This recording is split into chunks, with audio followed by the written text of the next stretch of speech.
So one of the fastest growing real estate brokerage in Quebec, Canada reached out to me and asked me if I wanted to work for them full time. What should I do? Should I take it? Should I not take it?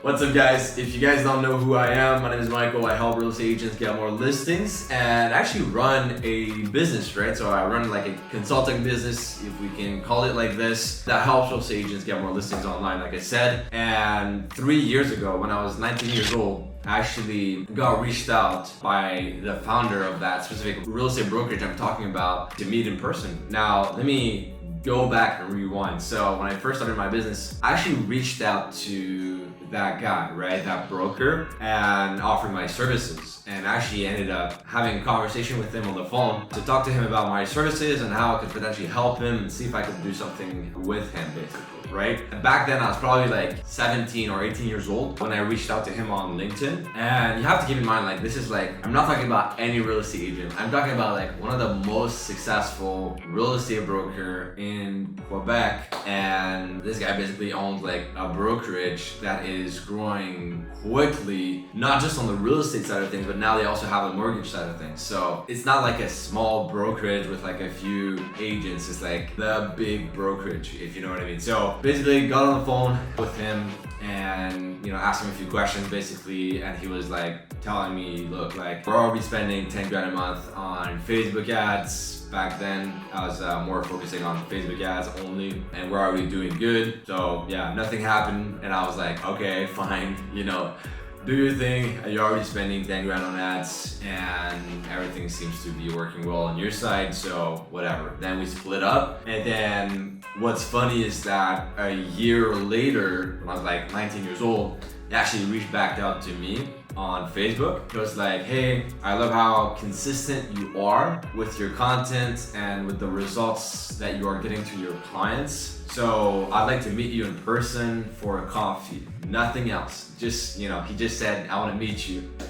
Then I was like, okay, whatever. Maybe he wants to do a collaboration. He has an idea, a suggestion, like he wants to partner up with something for a specific venture. I don't know. So I'll just say yes and see what happens, Then I go meet the guy like the next day. I think it was like a Sunday. So it was the weekend, and I didn't know what exactly he wanted to talk about. So I didn't know anything. I just took my mom's car.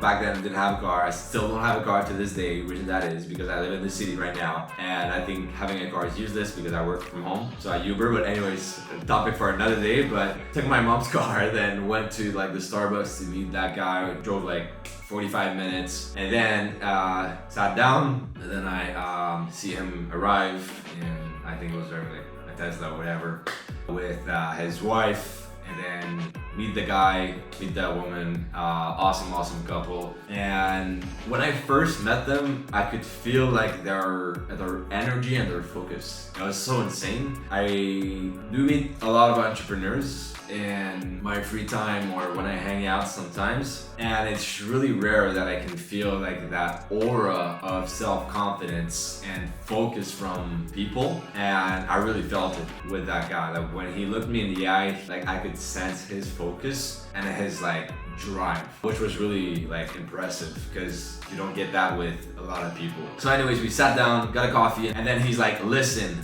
Michael, I want you to come work with us full time. And then I'm like, what? I thought, he wanted to be a client of ours or something like that, because I was like running my business, my marketing agency. And then I looked at him like basically dead in the eye, and I'm like, okay, for what position? And then he's like, I want you to, run the marketing department, or like run the ads, basically the Facebook ads for the whole company. And, in my head, like I was just curious to know like for what position he was hiring for. I already knew in my head like I wasn't going to take it. I just wanted to get more context. But I was like, listen, like you could give me a starting salary of $300,000 per year and I would not take it. Reason that is because right now I have a business, and this is what makes me happy. This is my dream, this is my goal, this is my mission in life, and this is how I feel satisfied as a person, and this is how I grew up, right? And I love the game of entrepreneurship. So, it doesn't matter. It's not a matter of like, how much you're gonna pay me, whatever. Like, you could pay me any amount and I will not take it. The reason that is because I don't want to be going there physically. And that's the thing. One caveat though is like, I asked him, what would that entail, right? Would I have to go like in person? Could I be working remotely? That was before COVID, by the way. So then he said, yeah, you would have to come like, I don't remember the exact number, but I think it was like, let's say 2 to 3 times or at least 1 time per week at the office in person. And just this in my head, I was like, no, this is not for me. Like, this is definitely not for me. Like, I already knew, but like, have to go in person, drive, for me it's just such a you-know-what in the you-know-what, because I like to work from home, and I don't know, I just don't like the environment of like working with like in an office with like other people, interacting, like talking like BS talk. I like to like sit down on my work, execute things, make things happen, work on new projects, and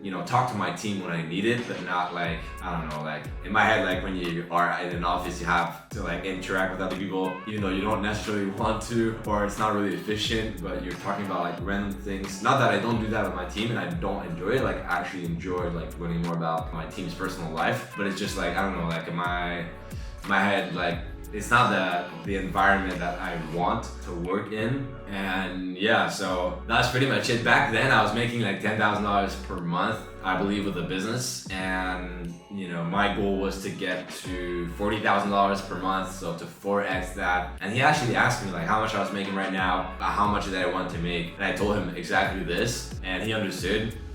Obviously he's an entrepreneur himself, so he understands like the vision that I have and the dream and the goal that I have. So yeah, that's pretty much it. And then actually a year later, I think I hit it, or less than a year later maybe, actually 10x my income goal, like my profits from 10 grand to 40 grand. Basically it goes to say, for me it's not necessarily just about the money. Like I said, like if he would have paid me the exact amount of money that I wanted to make, I still wouldn't have taken it, and I would have preferred staying with my business and staying with myself and my team compared to taking a full-time position there at this real estate brokerage, just because I don't know, I just sacrificed so much for like my business and my dream and the vision that I have and the impact that I can have as well. And this is what brings me fulfillment and happiness at the end of the day. So yeah, guys, if you think about it, money is important, but I think what's more important is like what brings you happiness, and do you enjoy what you are doing? Because yeah, for me, that's a story that really drilled the point home basically to me, that money is one thing, but like I think you need to love what you do in order to keep at it, and don't like switch basically from opportunities to opportunities, or have like what we call the shiny object syndrome. So yeah, anyways guys, little story, little snippet of my life. I hope you enjoyed this kind of video. It's kind of new. And by the way, I know I need to change my chair. I'm surprised that like nobody told me this in the comments. Every time like someone come over like to see like my office for the first time in my house, like they comment on my chair. Like it's inevitable. Someone will make a comment on my chair. They'll see like the office, the setup, like the microphone. They're like, oh wow, like you have these cameras, like the lights, the microphone, the good lighting. And then they look at the chair and I'm like, bro, get a new chair, man. What are you doing? But I like it because like, my dad gave it to me before I moved from my parents, and I just enjoy it. For me, like I don't really care that it's like all beaten up.